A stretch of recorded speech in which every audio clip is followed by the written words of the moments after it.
Mempermudah mahasiswa yang hendak gunakan hak suaranya di kampung halaman, Perkumpulan Mahasiswa Medan sediakan bus gratis. Nah, dengan bus ini, para mahasiswa bisa memilih pemimpin negara idamannya tanpa mengeluarkan biaya sama sekali. Agar bisa salurkan suaranya di pemilu tahun 2019 ini, Senin malam ratusan mahasiswa dari beberapa universitas di Medan, Sumatera Utara kembali ke daerah asalnya masing-masing. Mereka ini kita berangkatkan hari ini sebanyak 120 orang dengan jumlah bus 3 bus. Untuk yang kedua nanti kita berangkatkan dengan 6 bus, jadi jumlahnya 280. Tadi total keseluruhan mahasiswa yang kita pulangkan itu sebanyak 400 orang.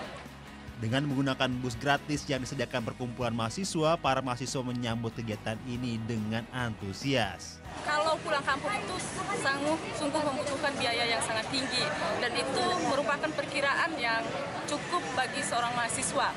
Namun seyogianya memang mahasiswa itu harus mengeluarkan, tidak boleh golput, harus mengeluarkan hak suara dia. Maka dengan adanya mudik gratis ini khusus untuk mahasiswa sungguh sangat membantu dan kami berterima kasih sekali. Mayoritas mahasiswa yang bernomisili di kawasan Pantai Timur nantinya akan berkumpul di Jalan Selamat Ketaren, Medan, sebelum akhirnya bergerak menuju kampung halamannya masing-masing, seperti Pematang Siantar, Asahan, dan Labuhan Batu.